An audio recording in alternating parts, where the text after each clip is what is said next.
You know Ricky Ricardo, the charming, bongo-playing bandleader married to the most lovable comedian in television history. But the man behind that character, the real Desi Arnaz, once picked up a phone to call his friend, and Al Capone answered. I Love Lucy is the gold standard of American television.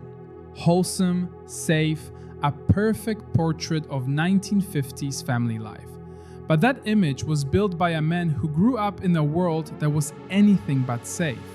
Before the cameras, before Desilu, before Lucille Ball, Desi Arnaz was a Cuban refugee navigating one of the most dangerous entertainment industries in American history. And the most dangerous people in that industry weren't critics, they were gangsters. When Desi arrived in Miami in the early 1930s, he had almost nothing.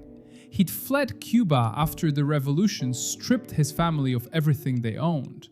What he did have was talent and the drive to survive. But making it in the nightclub scene of 1930s Miami wasn't just about talent. Every major venue, every marquee, every stage that mattered was connected to organized crime. The mob didn't just run the underworld, they ran the entertainment industry. If you wanted to perform, you worked in their rooms, you played by their rules, and you learned quickly who not to cross. Desi's best friend in those years was Sonny Capone, Al Capone's son.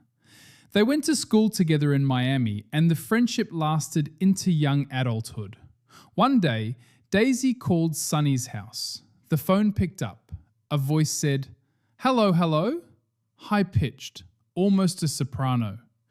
And Desi realized that wasn't Sonny. That was Al Capone himself, freshly out of Alcatraz, answering his son's phone. Desi later wrote that in that moment, his only thought was, "Jesus Christ, I'm talking to Al Capone."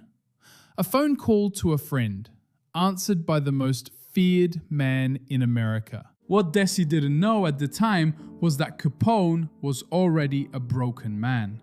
The syphilis that had been destroying his brain for years had reached its final stage, what doctors called general paresis.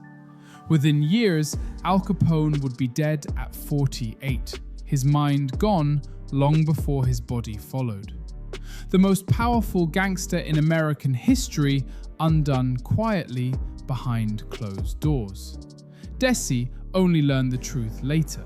Desi Arnaz left those worlds behind and built something nobody expected, a television empire. Desilu Productions went on to produce some of the most iconic shows in Hollywood history. But the instincts he carried out of those mob-run clubs, the hustle, the street intelligence, the ability to read dangerous rooms, those never left him.